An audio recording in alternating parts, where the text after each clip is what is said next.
अस्सलाम वालेकुम रहमतुल्लाहि व बरकातहू। हमने रिफ्लेक्शन ऑन एग्ज़ाइल में पार्ट 1 में ऑथर को डिस्कस किया था, एडवर्ड सईद को। ठीक है, उसकी कुछ बुक्स को जैसे ओरिएंटलिज्म, फिर उसके अंदर जो कॉन्सेप्ट थे ओरिएंट और ऑक्सीडेंट का, फिर सेल्फ और आउटसाइडर का कॉन्सेप्ट, हमने ये डिस्कस किया था। और वो डिस्कस करने का पर्पज़ ये था कि हम उसको रिलेट कर सके एग्ज़ाइल सिचुएशन से। जो पर्सन एग्ज़ाइल हो जाते हैं उनकी क्या सिचुएशन होती है, वो अपने आप को किस तरह ओरिएंट या ऑक्सीडेंट फील कर रहे होते हैं, सेल्फ या फिर आउटसाइडर फील कर रहे होते हैं। ठीक है, तो वो उस सेंस में हमने थोड़ा बहुत उसको इंटर रिलेट किया था। सेकंड पार्ट जो था हमारा बेस करता था टेक्स्ट पे जो हमने पढ़नी थी। ठीक है, टेक्स्ट के कुछ चंक्स मैंने निकाल दिए क्योंकि अगर ओवरऑल आप टेक्स्ट पढ़ें तो वो बोर है काफ़ी ज़्यादा। ठीक है, तो हमने उसको समराइज़ करके आपको नोट्स की फॉर्म में बना के जो है वो दिया है। इस नोट्स के अंदर कुछ क्वेश्चंस हैं जो आपसे पूछे जा सकते हैं, जैसे कि एग्ज़ाइल जो है पॉलिटिकल पनिशमेंट कैसे है। ठीक है, ये क्वेश्चन। फिर एग्ज़ाइल का एक्सपीरियंस बताएं, जो लोग एग्ज़ाइल हो जाते हैं उनका क्या स्टेट ऑफ माइंड हो जाता है। ठीक है, उनकी फीलिंग्स, उनके इमोशंस जो हैं वो किस तरह के होते हैं। ठीक है, एंड उसका डिवास्टेटिंग यानी एग्ज़ाइल होने के बाद इसके बुरे नताइज के असरात जो है वो क्या हो सकते हैं। ठीक है, उनको डिस्कस करें। तो इस तरह ये टोटल 3 पेजेस के जो है ना मैंने नोट्स बनाए हैं, और इसमें क्वेश्चन भी ऊपर थोड़े थोड़े लिखे हुए हैं ताकि आपके लिए आसानी हो जाए। और ये पूरा टेक्स्ट एक तरह से मैंने कवर कर दिया इसके अंदर। पहले थीम्स को डिस्कस कर लेते हैं, क्योंकि हमने पहले लेक्चर में काफ़ी कुछ पढ़ लिया है, तो हम इतने एबल हो चुके हैं, कैपेबल हो गए हैं कि हम इसके थीम्स तक जो है जा सकें। इसमें सबसे ज़्यादा इम्पोर्टेंट क्वेश्चन जो आपको पूछे जा सकते हैं वो 2 है। पहला, एग्ज़ाइल क्या होता है, डेफिनेशन, और नेशनलिज्म और एग्ज़ाइल का आप इसमें रिलेशनशिप डिस्कस करें। वेरी इंपॉर्टेंट क्वेश्चन है ये। ठीक है, and the second thing, thematic concern, जो मेजर थीम्स हैं इस प्रोज के अंदर जो एडवर्ड सईद ने दिए हैं ना मेजर थीम्स, उनको डिस्कस करें। तो इसके अंदर डिस्प्लेसमेंट एंड लॉस, ये पहला थीम। ठीक है, इसको हमें करना है डिस्कस। उसके बाद second theme identity and belonging, जिसको हम इन अदर वर्ड्स नेशनलिज्म भी कह रहे हैं। ठीक है, टेक्स्ट के अकॉर्डिंग। ठीक है, उसके बाद कल्चर इम्पैक्ट क्या है। ठीक है, और उसके बाद पॉलिटिकल इम्प्लीकेशंस क्या हैं। फिर ये सबसे इम्पॉर्टेंट थीम है जो कि मेमोरी एंड नॉस्टैल्जिया है। ठीक है, मेमोरी, यादें। ठीक है, जो आपके माइंड में डाटा स्टोर होता है वो। और नॉस्टैल्जिया का मतलब होता है रिमेम्बरेंस ऑफ द पास्ट, यानी आपको रिकलेक्शन, माजी की यादें जो हैं वो उनको दोहराना। This is called nostalgia. ये मेजर थीम है। इनके अलावा ये ओवरऑल आपको टेक्स्ट में मिल जाएंगे। कुछ मेन क्वेश्चन है जैसे कि ये देख लें, ये जैसे कि मैं थीम्स पे बनाया है। ठीक है, और इन थीम्स को एडवर्ड सईद कैसे डिस्कस करा है अपने इस प्रोज के अंदर, मैंने वो सारी थोड़े थोड़े पैराग्राफ की फॉर्म में लिख दिया। ठीक है, और ये देखें, एक्सपीरियंस बताएं एग्ज़ाइल का, और कुछ खसूसियात बताएं। ठीक है, एट्रीब्यूट्स बताएं एग्ज़ाइल पर्सनस की जो कि इंटर रिलेट होती हैं, आप इसमें मिलती जुलती हैं वो। ठीक है, सेकंड देखें, थर्ड वाला ये बड़ा इंपॉर्टेंट है, अक्सर पूछा जाता है, इंटर रिलेट। ये इमोशनल साइकोलॉजिकल इम्पैक्ट क्या होता है एग्ज़ाइल का, यानी जो पर्सन एग्ज़ाइल हो जाते हैं उन पर इमोशनल और साइकोलॉजिकल असरात जो हैं कौन से हावी हो जाते हैं। ठीक है, वो किन चीज़ों के ज़ेर असर हो जाते हैं, ये चीज़ें। फिर एग्ज़ाइल को रिलेट करें issues of identity and belonging से रिलेट करके डिस्कस करें। इसमें हम एग्ज़ाइल से ये सब चीज़ें जब छिन जाती हैं तो फिर आइडेंटिटी और बिलोंगिंग्स, तो फिर क्या होता है। ठीक है, और आइडेंटिटी और बिलोंगिंग इट सेल्फ क्या है वो डिस्कस करें। फिर कुछ ये बड़ा इंपॉर्टेंट जिसको मैं कह रही हूँ तीसरे नंबर पे है, ये बहुत इंपॉर्टेंट। पहला इंपॉर्टेंट मैंने आपको बताया व्हाट इज़ एग्ज़ाइल और experience of exile and relationship between exile and nationalism. ठीक है, सेकंड जो हमारा क्वेश्चन है वो थीमेटिक कंसर्न है, कितने थीम्स हैं उनको डिस्कस किया जाए इससे ओवरऑल प्रोज के अंदर जो एडवर्ड सईद ने एग्ज़ाइल पे लिखा है। ठीक है, तीसरा क्वेश्चन मेमोरी और नॉस्टैल्जिया, यानी कि इमोशनल और साइकोलॉजिकल स्टेट भी इसी के अंदर क्वेश्चन के अंदर जो है वो रैप्ड है। ठीक है, जब हम मेमोरी और नॉस्टैल्जिया की बात करते हैं तो यही चीज़ें हमारी इमोशंस और साइकोलॉजिकल स्टेट को जो है डिस्टर्ब भी कर रही होती हैं, इम्पैक्ट भी कर रही होती हैं। ठीक है, ठीक है, और यही हेल्प भी कर रही होती है हमें मूव ऑन करने के लिए। तो इसलिए इनका आप इसमें इंटर रिलेशनशिप है। सॉरी, कहाँ गया, ये चीज़ है। अच्छा, फिर मैंने एक क्वेश्चन जो पूछा जा सकता है, आर्टिस्टिक एक्सप्रेशन को किस तरह एग्ज़ाइल जो है वो इन्फ्लुएंस करता है। जितना लिटरेचर जो है लिखा गया है, जो एग्ज़ाइल ने लिखा है, उसकी नोयत क्या है, वर्ड्स क्या है और वो किस तरह का लिटरेचर है, ये सारा इसमें बताना है। फिर पॉलिटिकल इम्प्लिकेशंस जो हैं उनके बारे में बताना है कि एग्ज़ाइल जो है कैसे हाईलाइट करता है कि इंडिविजुअल के जितने भी पर्सपेक्टिव होते हैं वही शेप दे रहे होते हैं उसके नेशन को, उसकी आइडेंटिटी को और रेजिस्टेंस को। ये क्वेश्चन ये इतना इंपॉर्टेंट नहीं है, बट फिर भी पॉलिटिकल पर्सपेक्टिव से इम्पॉर्टेंट है।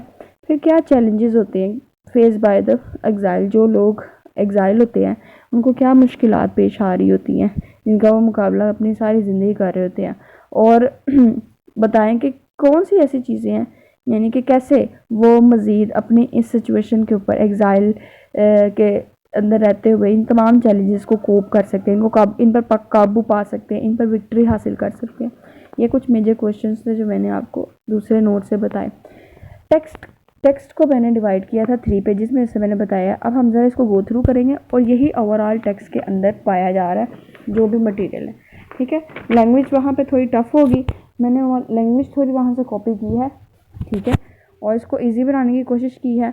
जो ब्रैकेट में आएगा, राउंड ब्रैकेट के अंदर बेसिकली वो मीनिंग हो गया, जैसे कि ये देखें आप, एंगर, हॉस्टिलिटी का मीनिंग जो है वो एंगर है, ठीक है। इस तरह मैंने ये मीनिंग्स लिखे हैं आप लोगों के आसानी के लिए।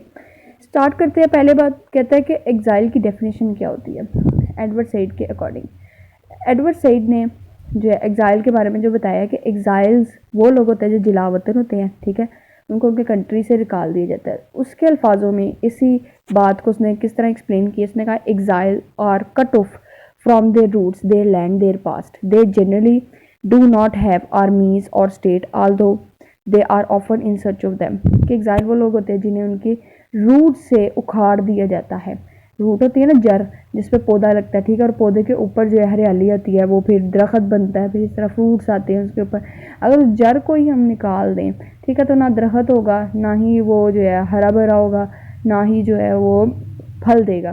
तो सब चीज़ों को डिस्ट्रॉय कर देना, ठीक है, उसको उसकी जगह से उजाड़ के कहीं और फेंक देना, एग्ज़ाइल की सिचुएशन। फिर एग्ज़ाइल वो लोग जिन्हें जलावतन किया जाता है, उनकी लैंड से उनको निकाल दिया जाता है, उनके माजी से जो है ना उनको निकाल दिया जाता है जहाँ पे वो रहते हैं, ठीक है, जहाँ पे उन्होंने अपनी सारी ज़िंदगी गुजारी है, ठीक है, अपना बचपन गुजारा है, वहाँ से निकाल दिया जाता है।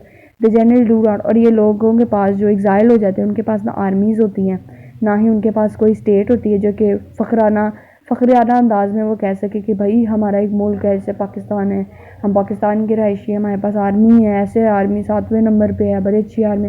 वो कभी भी प्राउडली ये चीज़ें नहीं कह सकेंगे। क्यों? क्योंकि उनके पास ये चीज़ें नहीं होंगी, बल्कि स्नैच कर ली गई होगी उनकी आइडेंटिटी, उनका जो है नेशनहुड जो है उनसे छीन लिया गया है, ठीक है। तो ये पनिशमेंट हम कह सकते हैं उन्हें जो दी जाती है, एग्ज़ाइल कर देना, ठीक है।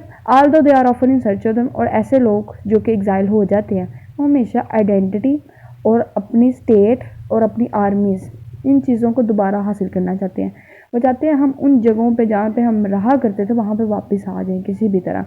हमेशा वो इसी तलाश में रहते हैं कि कोई ना कोई ऐसी राह निकल आए कि हम वापसी जा सकें, लेकिन ऐसा होता नहीं है।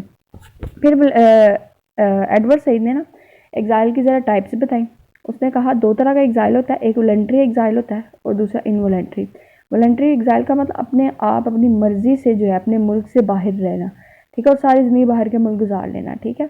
ये इसमें एक पर्सन जो है अपनी नेटिव प्लेस को अपनी मर्ज़ी से छोड़ता है, जहाँ पे वो पैदा हुआ है, जहाँ पे उसने जो है अपना बचपन गुजारा है, ठीक है। तो इसमें ज़्यादातर ऐसे लोग आते हैं जो अपनी मर्ज़ी से छोड़ते हैं। वो क्या होते हैं? एक्सपेक्ट्रेट्स होते हैं, ठीक है, जो कि फाइनेंशियल पर्पज़ के लिए अपने, ठीक है, फाइनेंशियल सिक्योरिटी के लिए जो है अपने आप के पर्सनल इंटरेस्ट के लिए जो, ठीक है, बाहर जाते हैं और वहाँ पर जाके सारी ज़िंदगी गुजार देते हैं वो लोग। रिफ्यूजीज़ जो कि दूसरी जगह जाके सिक्योरिटी ले लेते, दूसरी गवर्नमेंट के अंडर जो है रहना पसंद करते हैं, ऐसे लोग। रिफ्यूजीज़ ज़्यादातर वॉर में हमें मिलते हैं, जैसे कि अगर कहीं किसी मुल्क में वॉर छिड़ जाए तो इतनी बेसुकूनी बेचैनी हो जाती है कि वहाँ पे रहने वाले जो घर हैं, जो लोग होम्स में अपने रहते हैं, उनको होम वाली फीलिंग ही नहीं आती, क्योंकि होम का मतलब ही क्या है? पीस, सुकून ना, ठीक है, हैप्पीनेस, फैमिली, प्रॉस्पेरिटी। तो ऐसी जगह जहाँ वॉर है वहाँ पे ये तीनों चीज़ें नहीं होती, ठीक है, चाहे वो आपकी नेटिव प्लेस ही क्यों ना। तो फिर ऐसे लोग वहाँ से एग्ज़ाइल कर लेते हैं खुद को। फिर तीसरा इमिग्रेंट्स वो लोग होते हैं जो माइग्रेशन करते हैं एक जगह से दूसरी जगह माइग्रेट होती हैं, ठीक है। ये भी अपनी मर्ज़ी से ही होते हैं, ठीक है। इसमें पर्सनल कॉजेज़ भी हो सकती हैं, कुछ आपकी पॉलिटिकल कॉज भी हो सकते हैं कि अगर आप कोई डिप्लोमेट है तो आपको जगह जगह जाना ही पड़ता है माइग्रेशन लेने के लिए, ठीक है। तो ये चीज़ें भी आती हैं इसमें। इनवॉलंटरी एग्ज़ाइल जो होता है बेसिकली, ये वो एग्ज़ाइल होता है कि एक इंसान को मुकम्मल ऑफिशियली उसके नेशन से निकाल दें, उसका आइडेंटिटी कार्ड, उसके डॉक्यूमेंट्स, उसके सर्टिफिकेट्स, ठीक है, उसके पास जो अथॉरिटी थी इस मुल्क में रहने की वो सब कुछ स्नैच कर लें, ठीक है। और ये कौन स्नैच करता है? वो स्टेट का जो होल्डर होता है, यानी रूलर जो होता है, जिसके पास अथॉरिटी होती है, या फिर गवर्नमेंट उस स्टेट की। अब ऐसे लोगों को बैन कर दिया जाता है, वो वापस नहीं आ सकते। उनकी पनिशमेंट के तौर पर बेसिकली ये पनिशमेंट उन्हें दी जाती है, ठीक है, किसी वजह की बुनियाद पर। ये चीज़ हो गया। अच्छा, उसके बाद ना हमें बताता है कि एग्ज़ाइल्स का एक्सपीरियंस कैसा होता है। अगर वो डिवास्टेटिंग होता है तो किस सेंस में डिवास्टेटिंग है, तबाहकुन नताइज कैसे हैं, ठीक है। और दूसरी क्वेश्चन में मैंने पूछा है कि एग्ज़ाइल खुद एक पॉलिटिकल पनिशमेंट है। पहले हम डिस्कस करते हैं एक्सपीरियंस को। एक्सपीरियंस ऑफ एग्ज़ाइल कहता है the experience of exile deal with the permanent loss of something left behind for ever. कि एक्सपीरियंस जो होता है, एग्ज़ाइल जो होता है ऐसे फील करता है कि उसने कोई चीज़ परमानेंट लॉस कर दी है, उसकी कोई ऐसी चीज़ जो हमेशा हमेशा के लिए उससे बिछड़ गई है, उसने खो दिया, अब वो उसको वापस नहीं मिलेगी। It is a feeling of terminal endless loss. ये ना ख़त्म होने वाले जो लॉस है ना, नुकसान का मुसलसल महसूस करना है, ठीक है, ये जो फीलिंग है। फिर इस्ट्रेंजमेंट, इस एग्ज़ाइल की स्टेट में रहते हुए अपने आप को अजनबी महसूस करना है। लोनलीनेस, तन्हा, आइसोलेशन, तन्हाई महसूस करना। डिटैचमेंट का मतलब कि मैं सबसे अलहदा हूँ, मेरे से कोई बात नहीं करता, मैं किसी के साथ नहीं बैठता। डिटैच करना, दुनिया से इंटरेक्ट ही ना करना। आउटसाइडर फील करना कि मैं भाई दूसरी दुनिया से आई हूँ, मैं जहाँ अब रह रहा हूँ, यानी अपनी नेटिव प्लेस से जब एग्ज़ाइल निकल के दूसरी जगह जाते हैं ना, तो वो एक्सेप्ट ही नहीं करते कि वो भी एक कोई जगह है, वहाँ पे भी हमने रहना है, आहिस्ता आहिस्ता अपनी आइडेंटिटी वहाँ बनानी है। बल्कि वो क्या महसूस करते हैं, हम आउटसाइडर हैं, ये हमारा वतन नहीं है, ये हमारा कल्चर नहीं है, हमारा रिलीजन भी नहीं है, ये लोग हमारे नहीं हैं। तो मुसलसल अपने आप को जो है तनहा महसूस करना, एलियनेशन, सेपरेट महसूस करना, ठीक है, उनसे अलग अलग रहना, इंट्रोवर्ट हो जाना, डिसअपॉइंटमेंट, हमेशा जो है मायूसी की हालत में रहना, ठीक है, कि जैसे कुछ रह गया पीछे और वो कभी भी नहीं मिलेगा, तो उस पर शिकवा, शिकायतें, कंप्लेंट्स करते रहना। होपलेसनेस के मतलब बिल्कुल ना उम्मीद हो जाना, किसी से उम्मीद ना रखना कि अब मुझे कोई हैप्पीनेस देगा, मेरी ज़िंदगी में खुशहाली आएगी, यानी जगह बदलने से जो है मेरी ज़िंदगी में सुकून आएगा, बल्कि नहीं, ये सोचना ही नहीं, हमेशा नाउम्मीद ही रहना। और सैडनेस, बिला वजह सैड रहना, ऑल टाइम अफसोस करते रहना कि मैं अपने नेटिव प्लेस से बिछड़ गया हूँ। तो इन ओवरऑल एग्ज़ाइल जो है वो एक्सपीरियंस कर रहा है, स्पेशली वो एग्ज़ाइल जिन्हें पॉलिटिकल पनिशमेंट मिली होती है, ये उनकी फीलिंग्स होती हैं, वो ऑल टाइम अपने आप को इस स्टेट में महसूस कर रहे होते हैं, ठीक है। और वो कभी भी इससे बाहर आने की खुद भी कोशिश नहीं करते। एक टर्म है नार्सिसिस्टिक मैसोचिज्म।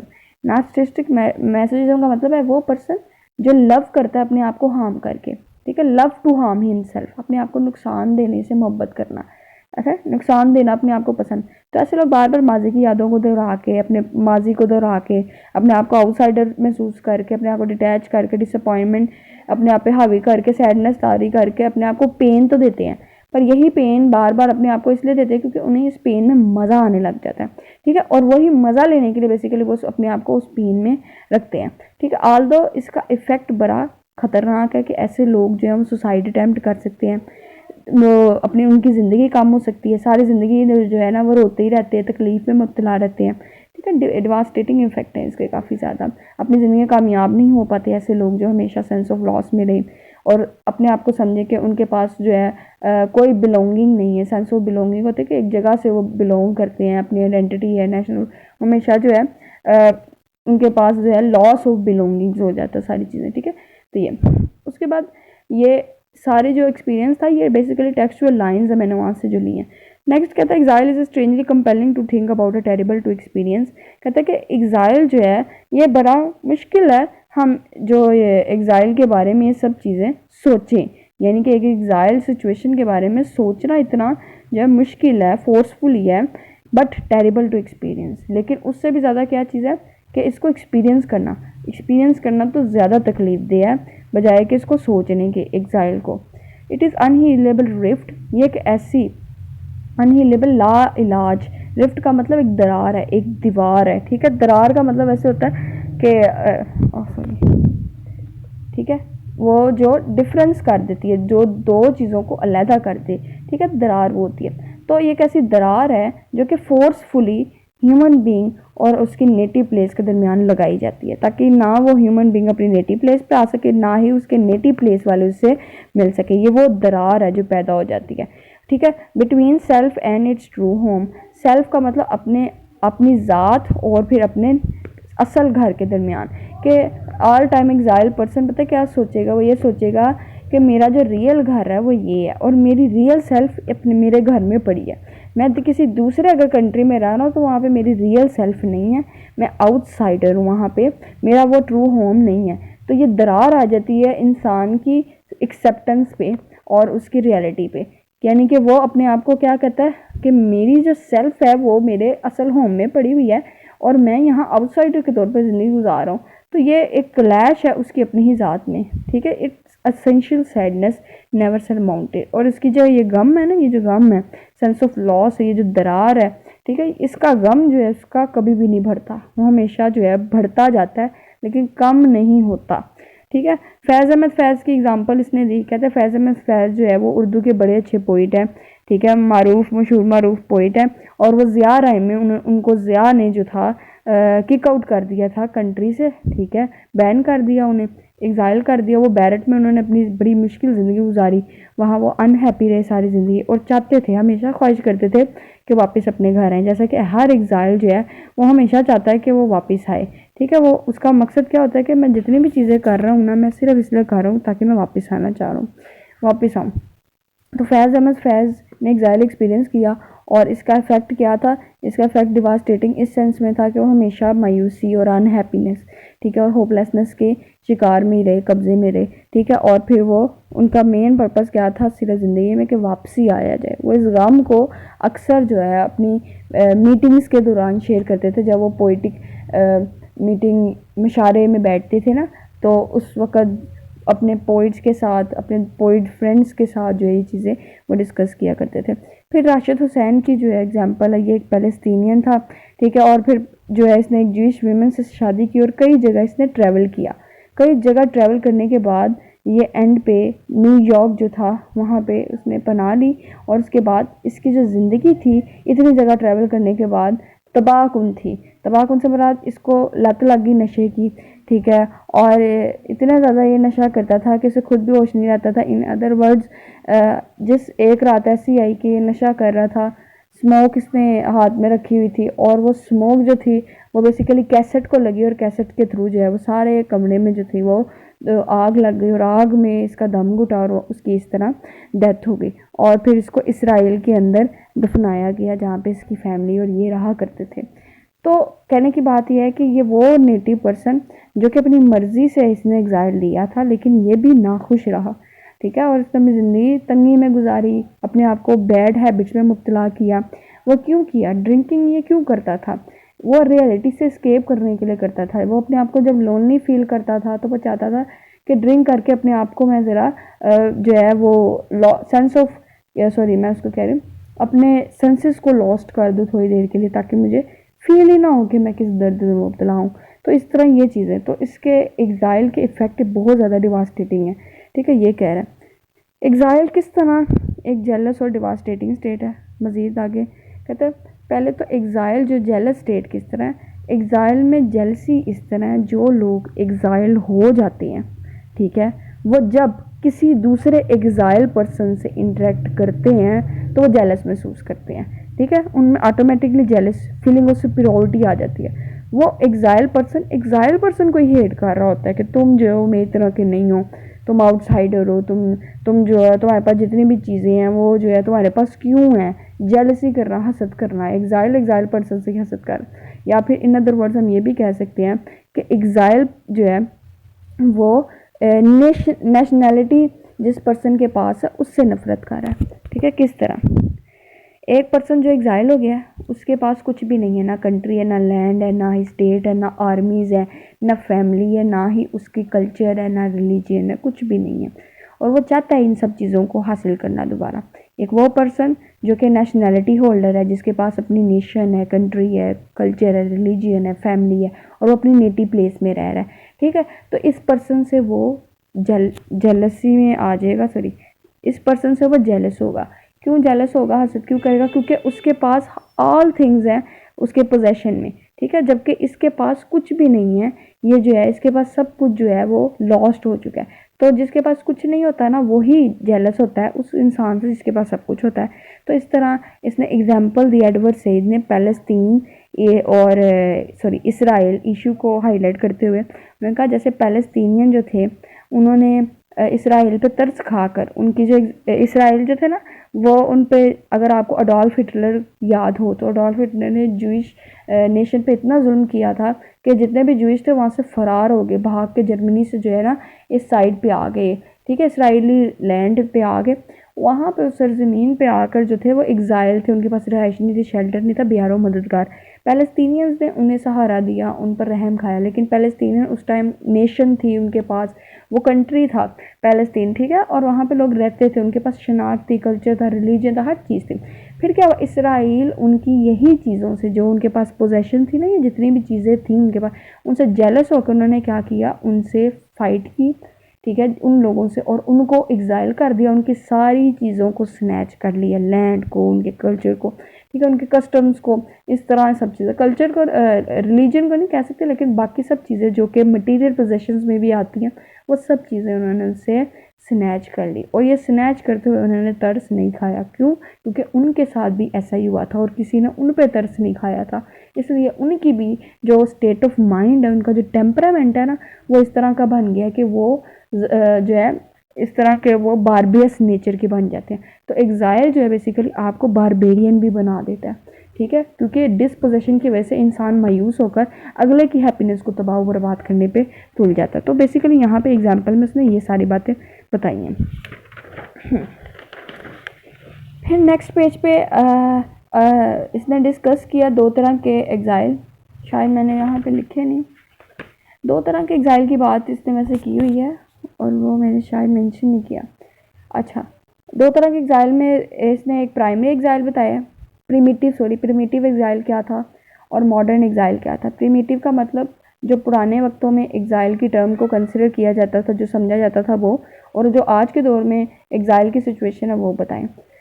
प्रिमिटिव एग्जाइल की अगर हम डेफिनेशन करें तो उसमें यह था कि पहले लोग ट्राइब्स में रहते थे, ठीक है, और ट्राइब्स में जब कोई ऐसा बुरी हरकत करता था या फिर अपनी छोटे से कबीले के ख़िलाफ़ जाने की कोशिश करता था ना, ट्राइब के अगेंस्ट जाता था, तो उसको जो थे वो निकाल देते थे, ठीक है, उसको उस जगह से जो थे एक्सक्लूड कर देते थे। तो इस सेंस में वो कभी भी अपनी जगह पे वापस नहीं आ जाता था, वो दूसरे कबीले जाके वहाँ पे रहता था, वहाँ पे कल्चर अपना लेता था, ये वो सब चीज़ें, बस इतना सब, ठीक है, जिसमें जिसमें वो एक्सपीरियंस करता था एग्जाइल को, सेंस ऑफ लॉस को, हर चीज़ एक्सपीरियंस कर रहा है, ठीक है। आज मॉडर्न एग्जाइल क्या है, बेसिकली मॉडर्न डेज में या मॉडर्न एज में कहते हैं मुकम्मल एग्जाइल नहीं होता जो पहले कंसिडर किया जाता था, ठीक है, कि मुकम्मल तौर पर बंदा जला होता है। मॉडर्न एज के अंदर रिफ्यूजीज़ हैं बहुत ज़्यादा जो खुद को वॉलंटरी एग्जाइल करें, जबकि आप माजी में देखें तो इनवॉलंटरी एग्जाइल ज़्यादा होता था, यानी बैनिश कर दिया लोगों को और वापस कभी आने की इजाज़त नहीं थी, ज़्यादा वो थी रेशो। लेकिन आज के दौर में लोग अपनी मर्ज़ी से जा रहे हैं, और वो कौन है, रिफ्यूजीज़ हैं, वो इमिग्रेंट्स हैं, ठीक है, और उसके बाद तीसरे एक्सपेक्ट्रिएट है वो लोग, ठीक है, वो इस तरह के लोग हैं जो अपनी मर्ज़ी से एग्जाइल खुद को करते हैं अपनी कंट्री से। तो वैसे भी मॉडर्न एज एक ऐसी एज है जो कि स्ट्रेसफुल एज है, आइसोलेटेड है, हर इंसान जो है पैसे के पीछे भाग रहा है, मटीरियलिस्टिक है, सेल्फिश है। इस सेंस में वो हर चीज़ जो उसके पास मौजूद भी है लेकिन फिर भी वो उसको महसूस नहीं कर पा रहा, तो वो अपने आप से ऐसी एज में जो है अपने आप से स्ट्रेंज है, अपने आप से ही अजनबियत है उसकी, ठीक है। तो इस एज के अंदर a lot of stress, a lot of alienation के साथ एक पर्सन जो कि लिटरेचर लिखे तो फिर वो कैसा लिटरेचर प्रोड्यूस करेगा, बिल्कुल ऐसा जैसे एक एग्जाइल पर्सन करता है। तो modern age itself age of suffering है, एज ऑफ लॉस है, एज ऑफ एलियनेशन। आज के दौर का इंसान जो है वो गैदरिंग्स पसंद नहीं करता, वो तन्हा पसंद हो गया। जैसे कि यहाँ पे नीचे के बारे में उसने एग्जांपल दिया कि नीचे कहता है कि आजकल के लोग जो हैं वो अनकंफर्टेबल फील करते हैं जब वो ट्रेडिशन अपने जो रवायती असूलों को अपनाने में अनकंफर्टेबल महसूस करते हैं। ठीक है, वो ट्रेडिशन को फॉलो ही नहीं करते कि उनके आबाओ अजदाद ने जो चीज़ फॉलो की उनको करें, नहीं, बल्कि वो इसको इंसल्ट समझते हैं। तो ये चीज़ आई पहले कि आज की मॉडर्न एज ने अपने ही प्यारों से, अपने ही आबाओ अजदाद से अजनबियत इख्तियार कर ली खुद ब खुद वॉलंटरीली। ठीक है, उनके असूलों पर अमल नहीं किया, उनको अपने आप से डिफरेंट समझा, उनको आउटसाइडर समझा, उनको बेवकूफ़, कंजर्वेटिव और पता नहीं क्या क्या समझते रहे।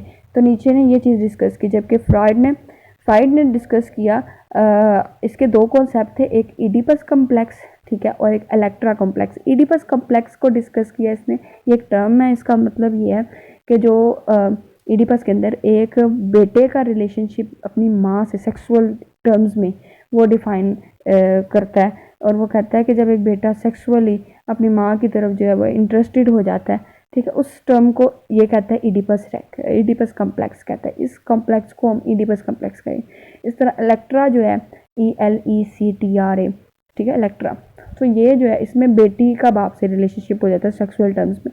ठीक है, तो ये तो आज के दौर में कोई जो है ट्रेडिशंस का ख्याल नहीं है, कोई नेचर का ख्याल नहीं है, बल्कि आज के दौर में बेटा माँ से, माँ बेटे से जो है वो इस तरह के रिलेशनशिप प्रोड्यूस कर रहे हैं, और इवन के बेटा बाप को कत्ल कर देता है इस तरह की फीलिंग्स में। यानी कि अगर बेटा माँ को पसंद करता है, सेक्सुअली इंटरेक्ट करना चाहता है, तो वो जेलस फील करता है अपने बाप से कि वो उसके नज़दीक, उसके साथ ज़्यादा टाइम क्यों स्पेंड कर रहा है। ठीक है, तो वो इस जेलसी में अपने बाप को किल कर देता है।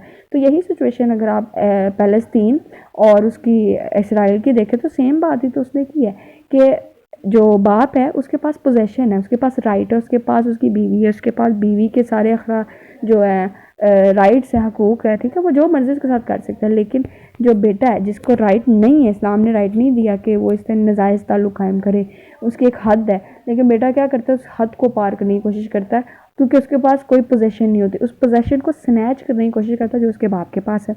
इस जेलसी में वो अपने बाप को भी किल कर देता है। तो ये चीज़ आज के दौर तो ये है। तो वेस्टर्न कल्चर कहता है कोई और तो उसने ज़्यादा डिस्कस नहीं किया, यानी ईस्टर्न कल्चर को डिस्कस नहीं किया, लेकिन कहते हैं वेस्टर्न कल्चर में आपको ये चीज़ सबसे ज़्यादा मिलेगी। वहाँ पे सबसे ज़्यादा एग्जाइल लोग हैं, वहाँ सबसे ज़्यादा माइग्रेटेड लोग हैं जो माइग्रेशन लेके वहाँ पे आए हैं, रिफ्यूजीज़ हैं वहाँ पे बहुत ज़्यादा।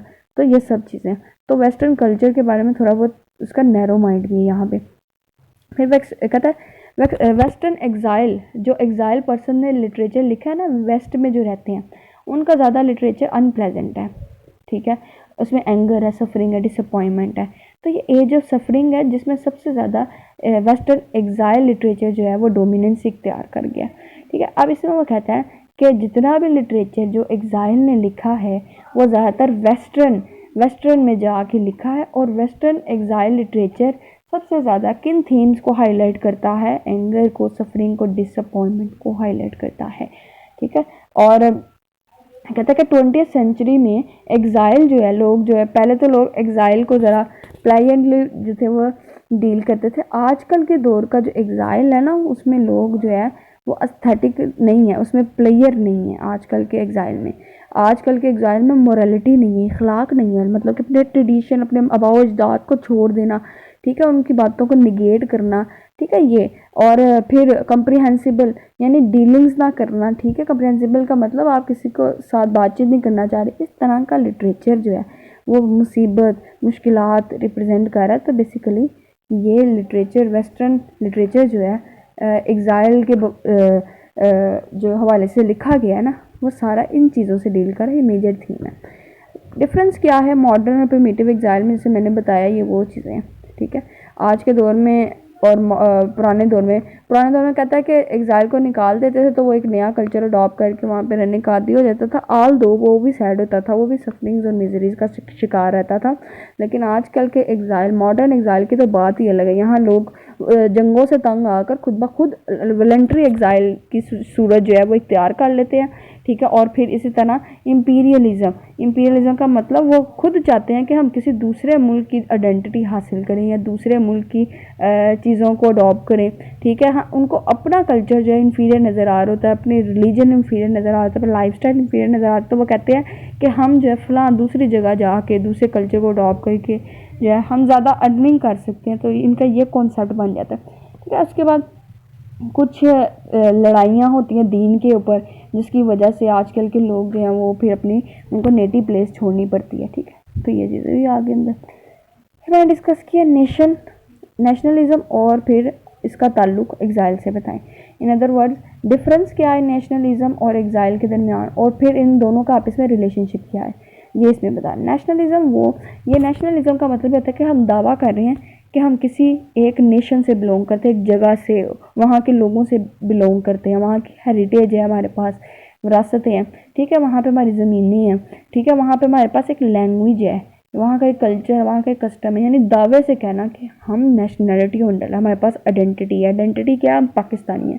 कल्चर क्या है? हमारा पंजाबी कल्चर है, ठीक है। हम यहाँ पे जो है हमारा रिलीजन क्या है? भाई इस्लाम है। ये सब चीज़ें हम धड़ल्ले से कहते हैं और हमेशा तैयार रहते हैं अपनी कंट्री के लिए सेक्रीफाइस होने के लिए, ठीक है। तो यहाँ sense of proud, sense of feeling जो है बिलोंगिंग यहाँ प्रोड्यूस होती है नेशनलिज्म में। जब हम कहते हैं कि हम किसी एक कंट्री से बिलोंग करते हैं फ़ख्र से, तो हमारी तब फीलिंग होती है हम वहाँ पे अस होते हैं, हम लोगों को कह रहे होते हैं ये हैं हम लोग, ये हैं अस, ठीक है। और फिर हम कह रहे थे ये सेल्फ, यहाँ पे पड़ी है हमारी सेल्फ, ये है हमारी जो नेशन है ना, यहाँ पे हमारी जान बसती है, तो ये हमारी सेल्फ है। तो यहाँ पे सिक्योरिटी का एलिमेंट आता है कि भाई हमारे पास तो ये सारी पोजेशंस हैं। तो एग्जाइल जो है इन अदर वर्ड्स उसके पास ये सब चीज़ें नहीं होती, ठीक है, उसको धक्के मार के कंट्री से निकाल दिया जाता है, ठीक है, या फिर वो खुद एग्जाइल हो जाता है, ठीक है। एक वॉलंटरी और इनवॉलंटरी, इन दोनों सिचुएशन के अंदर उसकी फीलिंग जो है वो स्लेव वाली होती है। नेशनलिस्ट की फीलिंग होगी मास्टर की कि भाई वो हाकिम है, रूलर है, ठीक है, वो मास्टरी कर रहा है। जबकि एग्जाइल की क्या फीलिंग होगी? वो जैसे स्लेव है, ठीक है। वो देखिए सर्वेंट और स्लेव का रिलेशनशिप है इन दोनों का आपस में। नेशनलिस्ट जो होंगे वो मास्टर होंगे और एग्जाइल क्या होंगे? सर्वेंट होंगे इस सेंस में। तो ये लेकिन ये तो था डिफरेंस, ठीक है। और इस डिफरेंस में क्या होता है? एग्जाइल जो होते हैं वो नेशनलिस्ट से जो है ना वो चिढ़ खाते हैं, जेलस होते हैं, उनकी चीज़ों को पोजेस करने की कोशिश करते हैं, स्नैच करते हैं, ठीक है। तो ये चीज़ें भी छीना चिपटी भी होती है, ठीक है। तो ये दोनों टर्म्स को पहले हमने डिस्कस किया, फिर हम एग्जांपल भी दे सकते हैं अंदर, जैसे पैलेस्तीन, वो मैंने पीछे एग्जांपल दी, ठीक है, वो आप यूज़ कर सकते हैं फिर, ठीक है, इस तरह। उसके बाद कहता है कि आप बताएं रिलेशनशिप क्या है इन दोनों टर्म्स के दरमियान, नेशनलिज्म और एग्जाइल। रिलेशनशिप ये है कि ये बोथ टर्म्स जो हैं आपस में एक दूसरे की तामीर कर रही हैं, एक दूसरे को बना रही हैं, इन दोनों से एक दूसरे को फ़ायदा मिल रहा है। फॉर एग्ज़ाम्पल रिलेशनशिप में हम कहेंगे अगर नेशनलिज्म ना हो तो एग्जाइल भी नहीं है, अगर एग्जाइल ना हो तो नेशनलिज्म का कॉन्सेप्ट भी एग्जिस्ट नहीं करता। क्या मतलब है इसका? कहता है अगर गुड होगा, ठीक है, तभी हमें इविल समझ में आएगी, और अगर इविल होगी तभी हमें गुड समझ में आएगी, ठीक है। गुडनेस क्या है? तो कहने का मकसद क्या है? अच्छाई के बगैर हम बुराई को समझ ही नहीं सकते। बुराई क्या है? एक इंसान जिसने पढ़ा ही हो के हर चीज़ अच्छी है, वो सारी ज़िंदगी उसको कुछ बुरा लगेगा ही नहीं। क्यों? क्योंकि उसने बुरा कुछ पढ़ा ही नहीं, ठीक है, उसको बुराई के बारे में पता ही नहीं। तो कहते हैं कि जैसे डे और नाइट, अगर आप डे को जानना चाहते हैं ना तो नाइट से पता चलेगा डे क्या है, नाइट से। और अगर आप नाइट को जानना चाहते हैं तो आपको डे बताएगा नाइट क्या है। अगर आप गुड को जानना चाहते हैं तो सबसे पहले आपको इविल को समझना पड़ेगा, इविल क्या है, फिर आपको समझ में आएगी गुड क्या है। इसी तरह जब आपको नेशनलिज्म और एग्जाइल, ये दोनों इंटरडिपेंड एक दूसरे पे करते हैं। जब आप नेशनलिज्म को समझना चाह रहे हैं तो आप एग्जाइल को पहले समझे, एग्जाइल क्या, फिर जब एग्जाइल को समझना चाह रहे हैं तो नेशनलिज्म को पढ़े क्या, और इन दोनों का रिलेशनशिप क्या है, ये आपस में कितने गठजोड़ में काम कर रहे हैं। वो लोग जो कि नेशनलिटी होल्डर हैं और वो लोग जो एग्जाइल हैं, दोनों मिलकर एक कंट्री को मजबूत बनाते हैं। फॉर एग्जांपल वेस्टर्न कंट्री के अंदर बहुत सारे एग्जाइल हैं, माइग्रेटेड लोग हैं, ठीक है, एक्सपेक्ट्रिएट है, लेकिन वहाँ पे जाके वो जब ऑल टुगेदर वर्क करते हैं, काम करते हैं, उससे नेशन को फ़ायदा मिलता है। वहाँ के जो नेशनलिस्ट हैं और ये एग्जाइल पर्सन जब गठजोड़ में अपना जोर बनाते हैं, गठजोड़ का मतलब क्या? एक्सेप्ट कर लेते हैं कि भाई यही हमारा कंट्री है। जितने भी एग्जाइल पर्सन है ना, वो अभी हमने जो एग्जाइल पढ़े ना वो एक्सेप्ट नहीं करते दूसरे कल्चर को, दूसरे कल्चर की चीज़ों को, अपने आप को आउटसाइडर फील करते हैं। कुछ ऐसे एग्जाइल भी हैं जो वहाँ जाकर, जैसे कि इनवॉलंटरी वॉलंटरी एग्जाइल पर्सन जो हैं, जो अपनी मर्ज़ी से जाते हैं दूसरे मुल्कों में, वो फ़ौरन जाके नेशनैलिटी को एक्सेप्ट करते हैं, वहाँ के लोगों के साथ जो सोशलिस्ट होते हैं, ठीक है, बातचीत करते हैं, कम्युनिकेशन डेवलप करते हैं, एक फैमिली बनाते हैं, वहाँ एक घर खरीदते हैं, कल्चर वहाँ पे अपना जो है इम्प्लीमेंट करते हैं, वहाँ का कल्चर अडॉप्ट करते हैं, कस्टम थोड़े बहुत अडॉप्ट करते हैं, उनमें घुल मिल जाते हैं। ऐसे लोग, ऐसे एग्जाइल पर्सन जो कि वहाँ पे प्लेयर फील करते हैं। प्लेजेंट फील करते हैं। आल दो चीज़ों को याद तो करते हैं, लेकिन वो उन माजी की यादों में सारी ज़िंदगी लॉस में नहीं गुजारते, बल्कि वो कहते हैं ये लॉस हमारे लिए गेन था। तो वो गेन जो है वो क्या है कि हमें सक्सेस मिली है। तो ऐसे एग्ज़ाइल जो सक्सेसफुल होने के लिए जो है उस कंट्री में काम करते हैं नेशनलिस्ट के साथ, वहाँ के जो नेशनलिस्ट लोग होते हैं उनके साथ जब काम करते हैं तो इससे क्या होता है, कंट्री प्रोग्रेस होती है, उस काम में तरक्की होती है, ऊपर जाता है, ऑनेस्टी, फिर होपफुल फीलिंग्स जो हैं वो डेवलप होती हैं। ठीक है, इस तरह ये सब चीज़ें पॉजिटिव वाइब्स आती हैं। ठीक है, तो ये इंसान जो है स्टेट के अंदर ग्रो अप हो रहा होता है, वो नई नई स्किल सीखता है, सिखाने की कोशिश करता है। तो कहते हैं ऐसे लोग जो एग्जाइल और नेशनलिस्ट जब आपस में रिलेशनशिप में आ जाते हैं, जिससे के साथ कनेक्ट होते हैं, तो सोसाइटी को कंस्ट्रक्ट करते हैं, एक दूसरे को भी कंस्ट्रक्ट करते हैं, बिल्ड करते हैं, जिससे का सहारा बनते हैं। लेकिन वो एग्जाइल पर्सन जो कि अपने आप को दूसरे कंट्रीज़ में जाकर आउटसाइडर फील करते हैं, ठीक है, वो समझते हैं हम आउटसाइडर हैं, हमारे यहाँ पे सेंस ऑफ बिलोंगिंग नहीं है, हमारे लोग नहीं हैं। ऐसे लोग जो हमेशा सेंस ऑफ लॉस में रहते हैं, मेमोरी और नॉस्टैल्जिया में रहते हैं, ऐसे लोग हमेशा जो है इन्फीरियर जो फील करते हैं, कभी भी वहाँ के नेशनलिस्ट से जाकर जो है रिलेशनशिप नहीं बनाते, जिसकी वजह से क्या होता है, एक डिटैचमेंट, हमेशा वो डिटैच रहेंगे उनसे। डिटैचमेंट की वजह से वो इंट्रोवर्ट हो जाते हैं, एलियनेटेड हो जाते हैं, आइसोलेशन का शिकार हो जाते हैं। इस तरह डिप्रेशन की स्टेट में रहना, एंजाइटी, लोगों के साथ बात ना करना, बाहर ना जाना, मायूस रहना, ये चीज़ उनको डीकंस्ट्रक्शन की तरफ, उनकी तबाही की तरफ लेके जा रही है। वो अपने आप को तबाह कर देते हैं। ऐसे लोग जो हमेशा सेंस ऑफ लॉस में रहते हैं, क्रिएटिव नहीं होते। ठीक है, क्रिएटिविटी जो है वो उनमें होती ही नहीं है, वो ना ग्रो अप होने की कोशिश करते, एक ही जगह पे वो स्टक होते हैं, वो मूव ऑन ही नहीं करते। ठीक है, तो अपने आप को नेशनैलिटी होल्डर वो फिर समझते ही नहीं है, बल्कि हमेशा आइडेंटिटी क्राइसिस में रहते हैं कि भाई हमारी तो ये आइडेंटिटी नहीं है, या फिर कंफ्यूज रहना कि हमारी ये आइडेंटिटी है इस मुल्क में है, या फिर हमारी वो आइडेंटिटी है जो पास में है। कंफ्यूज कब होता है, जब इंसान पास्ट और फ्यूचर को जो है वो आपस में डिसाइड नहीं कर पा रहा होता, क्लैश में होते हैं उसके। ठीक है, तब ऐसे लोग डीकंस्ट्रक्ट करते हैं, खुद भी तबाह होते हैं, और उस जो जिस मुल्क में जाते हैं उसको भी तबाह कर रहे होते हैं। तो रिलेशनशिप इस तरह है उनका आपस में। ठीक है, तो एग्जाइल अगर नेशनलिस्ट के साथ मिल जाए, अमालगमेशन हो जाए, मिक्सचर हो जाए उनका, तो एक अच्छी सोसाइटी, एक अच्छा कंट्री क्रिएट हो सकता है, इकॉनमिकली बेनिफिशियल हो सकता है उनके लिए चीज़ें। ठीक है, पब्लिक सर्विसेज में आसानी हो सकती है। अगर ना चलें तो फिर जो है डिकंस्ट्रक्शन होगी, मुल्क की भी और उस पर्सन की भी। फिर ये कुछ टर्म्स हैं, जैसे एग्ज़ाइल का मीनिंग क्या है। एग्ज़ाइल जो फील करते हैं, जैसे कि उनको जिला वतन कर दिया जाता है, जो इनवॉलंटरी एग्ज़ाइल होता है, जिला वतन हो जाते हैं, वो हमेशा जो है सेंस ऑफ लॉस को फील करेंगे, और उनकी ये सेंस ऑफ लॉस कभी भी फील नहीं हो सकती। ठीक है, उनका जो ये डिप्रेशन है, उनका जो पास्ट है, वो उसको रोक नहीं सकते बार बार मेमोराइज़ करने से, बार बार याद करेंगे। ठीक है, हमेशा सॉलिट्यूड तन्हाई में रहेंगे, उनकी जो सोल अपसेट ही रहेगी। ठीक है, इस तरह रिफ्यूजीज़ कहते हैं, रिफ्यूजीज़ अपनी मर्ज़ी से जाते हैं। ठीक है, अपनी मर्ज़ी से खुद को उस कंट्री जगह से निकालते हैं। उसकी वजह कोई वॉर हो सकती है, पॉलिटिकल पर्पस हो सकता है, या पॉलिटिकल पनिशमेंट हो सकती है, सॉरी पॉलिटिकल क्लैश हो सकता है, पनिशमेंट कह रही हूँ, पॉलिटिकल क्लैश हो सकता है बीच में, जैसे कि दो पॉलिटिक्स और पॉपुलेशन का आपस में क्लैश पड़ गया, तो बहुत ज़्यादा फितना फसाद दंगा हो रहा है, जिसकी वजह से रहना मुश्किल हो गया उस कंट्री में। इस तरह कोई रिलीजियस या फंडामेंटलिज्म का एक कॉन्सेप्ट, यानी मजहबी फसाद जो है वो उसका फैलाव हो रहा है, तो यह चीज़ भी जो है लोग जो है इसकी वजह से भी कहीं और जो है वो जाना पसंद करते हैं, कहीं और मुल्क में रहना पसंद करते हैं। तो ये चीज़ उसकी टर्म को उसने डिफाइन किया था। इसके रिफ्यूजीज़ जो है वैसा ज़्यादा फील नहीं करते जिस तरह एग्जाइल फील करते हैं।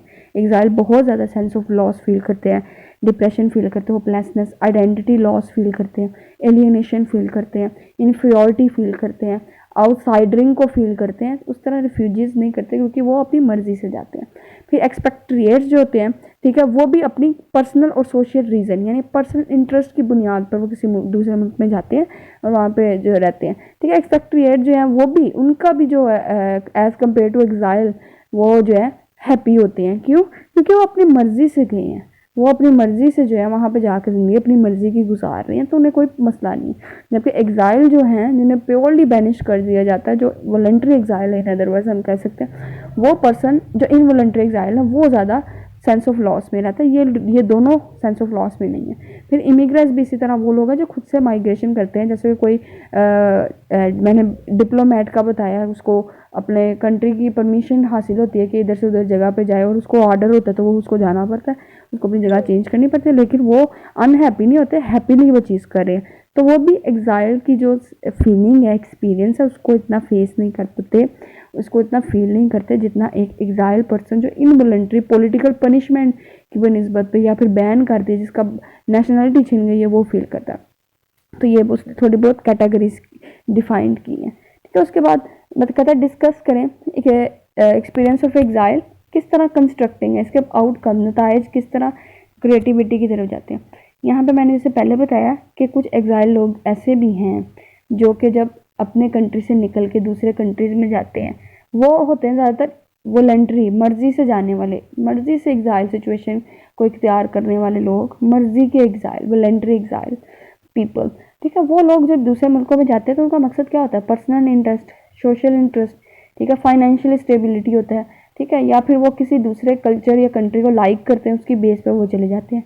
तो इस तरह के लोग हैप्पी होते हैं वहाँ जाके, वो अपने आप को ग्रो अप करने की कोशिश करते हैं, ठीक है, अपने आप को इन्हेंस करते हैं, ठीक है, अपनी जो कैपेबिलिटीज़ हैं उनको यूज़फुली अप्लाई करते हैं, टीम वर्क्स करते हैं, ठीक है, वो जगह जगह लोगों से बातचीत करते हैं, डिस्कशन करते हैं, उनके कल्चर को भी अडॉप्ट करते हैं, उनके कस्टम्स भी अडॉप्ट करते हैं, उनके साथ गठजोड़ बनाते हैं। ऐसे लोग, ऐसे एग्जाइल पर्सन हमेशा जो है वो तरक्की की तरफ जाते हैं। तो वो इस वे में जो सम टाइम एग्जाइल का जो एक्सपीरियंस है, जो उन पर आप बीती हो रही है, वो उनको क्रिएटिव की तरफ लेके चली जाती है।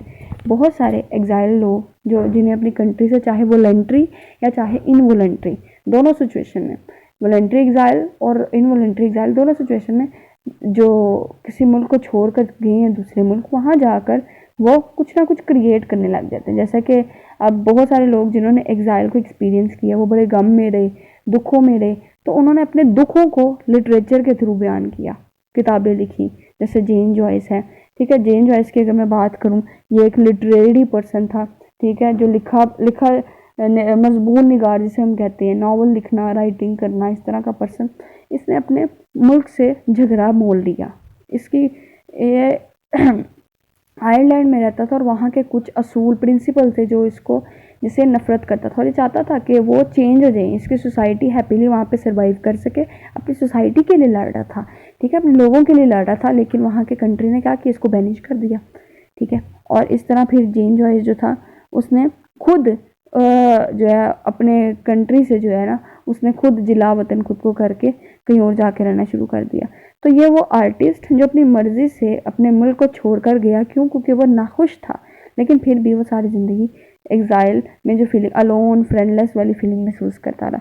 लेकिन इसने फिर इस जैसे लिटरेरी पर्सन ने ना बहुत सारा लिटरेचर लिखा, बहुत सारी चीज़ें लिखी, लोगों को अवेयरनेस दी एग्जाइल के साथ क्या होता है, लोगों को आगाह किया, लोगों को इंफॉर्मेशन दी। ठीक है, तो इस तरह ये एक अच्छा राइटर बन गया। यानी कि पहले ये कुछ भी नहीं था जब एग्जाइल हुआ तो फिर इसकी राइटिंग में एग्जाइल एक्सपीरियंस जब से आया, मेच्योरिटी आई, और इसने इतना अच्छा लिटरेचर लिखना शुरू कर दिया कि लोग जो है इसको जो है वो अप्रिसिएट करने लग गए। ठीक है, इसके राइटिंग्स को पढ़ने लग गए। तो ये वो पर्सन था जो एग्जाइल था, ठीक है, लेकिन फिर भी ये क्रिएटिव बन गया, एग्जाइल की वजह से क्रिएटिव बना। जब ये नेशनलिस्ट था तब ये क्रिएटिव नहीं बना, जब ये अपनी कौम के अंदर रहता था, अपने मुल्क में रहता था, तब ये नहीं था कुछ भी। लेकिन एग्जाइल होने की वजह से इसके पास इतनी पॉपुलैरिटी आ गई, इसके पास स्किल्स आ गई, इसने इन सब चीज़ों को डेवलप किया अपने अंदर, ये चीज़ है। तो इस तरह एग्जाइल जो था उसका नतीजा क्या निकला, पॉजिटिव निकला, नताइज अच्छे निकले। ठीक है, जहाँ बुरे नताइज हैं वहाँ अच्छे भी हैं। फिर इसी तरह एक टर्म मैंने बताई थी जैसे पहले, नार्सिसिस्टिक मैसोचिज्म, ऐसे लोग जो कि अपने आप को पसंद करते हैं तकलीफ़ देना। तो ऐसे बहुत सारे राइटर्स आपको मिलेंगे जो कि अपनी माजी की यादों को दोहरा के, अपने आप को तकलीफ़ में डाल कर जो है ना, मेमोरीज़ को याद करके फिर उन्हीं मेमोरीज़ को लिखते हैं नोटबुक्स पे, कॉपियों पे, स्टोरी की फॉर्म में बनाते हैं। ऐसे लोग ज़्यादातर फिक्शनल चीज़ें लिखते हैं और वो चाहते हैं कि हम रियलिटी से दूर रहें। तो रियलिटी से जब वो दूर रहते हैं ना, तो एक ऐसा इमेजिनरी लिटरेचर प्रोड्यूस करते हैं जिससे पढ़ कर लोग बड़े खुश होते हैं, लोगों को उसका लिटरेचर पसंद आता है, यूटोपियन वर्ल्ड को वो क्रिएट कर लेते हैं। वो चीज़ जो उनकी रियल में उनके पास नहीं होती ना, वो अपने करेक्टर्स के थ्रू जो है वो ऐसी वर्ल्ड में उनको ले जाता है जिसे हम इमेजिनेटिव वर्ल्ड कहते हैं, जो हकीकत की दुनिया नहीं होती, अपने लफ्ज़ों से उस दुनिया में लोगों को, अपने रीडर्स को ले जाता है और रीडर्स खुश होते हैं उसका वर्क पढ़ के। तो ये चीज़ है। तो ऐसे भी एग्ज़ाइल हैं जो अपने आप को तकलीफ़ में डालकर जो है वो लिखना पसंद करते हैं, क्रिएटिव इस तरह भी वो होते हैं। एक राइटर जो कुछ लिखता है ना, एग्ज़ाइल पर्सन, वो अपना एक्सपीरियंस ही लिख रहा होता है। तो वो जब अपने आप को याद कर रहा होता है, एक्सपीरियंस जो उसने किया था, तो अपने आप को एक तरह की अज़ियत दे रहा होता है। उसी अज़ियत से वो उन सब मेमोरीज़ को एक सिंथेटिक ऑर्डर में, तरतीब के साथ अरेंज कर कर उसमें इमेजिनेशन का टच डाल कर उसको लिखता है। तो इस तरह उसको तकलीफ़ तो होती है, लेकिन वो जो चीज़ क्रिएट होती है ना, वो बड़ी यूनिक होती है। तो एग्ज़ाइल क्रिएटिव होते हैं, कुछ ना कुछ नया बनाते हैं, उनके पास स्किल्स डेवलप हो जाती हैं। तो ये सब चीज़ें इसी में कहता है। इसमें ना एक एग्ज़ाम्पल थी अमेरिकन की थी, चलिए अमेरिकन ऐसे जो सेकुलर स्टेट्स आपने देखा होगा, इसमें एग्जांपल थी कि जो सेकुलर स्टेट्स में रहते हैं ना लोग, वहाँ पे डिफरेंट नेशनैलिटी नहीं, डिफरेंट कल्चर से बिलोंग करने वाले लोग होते हैं सेकुलर स्टेट्स के अंदर, ठीक है। उनके पास उनके जो घर ना नहीं होते, लेकिन फिर भी ऐसे लोग जो कि एग्ज़ाइल होते हैं, वहाँ पे जो रह रहे होते हैं, वो उस नेशन के लोगों के दरमियान जो दरार होती है ना, उस दरार को हटा देते हैं। दो कंट्रीज़ हैं, वो आपस में जंग करते हैं, लेकिन उस कंट्रीज़ की जो नेशन है, कौमी है, वो एक दूसरे को पसंद करने लग गए, मोहब्बत इख्तियार करने लग गए। फिर इस सिचुएशन में एग्ज़ाइल पर्सन जो कि किसी नेटिव प्लेस से निकल कर दूसरे कंट्री में जाता है ना, ठीक है, तो वहाँ पे अगर वो अच्छे ताल्लुकात बनाता है तो लोग खुश होते हैं। इस तरह एक जो दरार थी ना उस नेशन और दूसरे लोगों के, दूसरे कंट्री की नेशन के दरमियान, वो दरार ख़त्म होती है। जैसे यहाँ पे 100 इख्तिलाफ़ होंगे पाकिस्तानियों को अंग्रेज़ों से, अंग्रेज़ों को पाकिस्तानियों से, लेकिन जब यहाँ से कोई पाकिस्तानी वॉलंटरी या इनवॉलंटरी अपनी मर्ज़ी से या खुद या पॉलिटिकल पनिशमेंट के थ्रू यहाँ से उसको अगर एग्ज़ाइल किया जाता है, तो वहाँ जाकर अगर वो एग्ज़ाइल पर्सन अच्छे ताल्लुकात बना लेता है वहाँ पे, तो क्या होता है कि वो जो बाउंड्री, एक दरार होती है ना दो कंट्रीज़ के दरमियान, वो ख़त्म हो रही होती है, ठीक है। वो उसके अच्छे ताल्लुकात की वजह से अच्छी रेपुटेशन बनती है, वो अपनी कौम को अबव लेके जाते हैं। जैसे हम अक्सर स्पोर्ट्स खेलवाते हैं डिफरेंट कंट्रीज़ की दरमियान, जो प्लेयर्स होते हैं उनकी, तो प्लेयर जो विन करता है उसकी रेपुटेशन बन जाती है, ठीक है। लोग जो है उसके साथ ताल्लुक कायम करना चाहते हैं, उससे प्रैक्टिस करना चाहते हैं, मशक़ें करना चाहते हैं ना, तो ये चीज़ है। तो इस तरह यहाँ पर उसने कहा एग्ज़ाइल पर्सन जो है ना, वो इन बाउंड्रीज़ को भी, इन बैरियर्स को भी तोड़ देते हैं। कौन से बाउंड्रीज बैरियर्स? जो कि डिफरेंस कर रहे होते हैं, जो कि बता रहे होते हैं कि भाई हम आउटसाइड है ना, नहीं, वो इन बाउंड्रीज को भी ब्रेक कर देते हैं। इस पूरे ऐसे में यही बात की है इसने, और ये अगर आप इसका टेक्स्ट भी पढ़ेंगे तो आपको यही चीज़ समझ में आएगी। इसमें टेक्स्ट में इसने एक और एग्जांपल दी थी जोसेफ कॉनरेड की, ठीक है, वो आप ना करें, यही इतना ही कर लेते हैं काफ़ी। ये समराइज़ करके जो मैंने बता दिया, बस यही चीज़ अगर आप कर लेते हैं तो आप अच्छे मार्क्स ले सकते हैं। थीम्स इंपॉर्टेंट है, ठीक है, स्टेट्स या फिर experience of exile very important है, ठीक है, और फिर किस तरह जो है इसके डिवास्टेटिंग और पॉजिटिव आउटकम्स क्या हो सकते हैं एग्ज़ाइल एक्सपीरियंस के, ठीक है। और ये 3 क्वेश्चन अगर आप प्रिपेयर करते हैं तो इसमें सारी ओवरऑल टेक्स्ट ही आ जाती है। जज़ाकल्लाह, शुक्रिया, अल्लाह हाफ़िज़।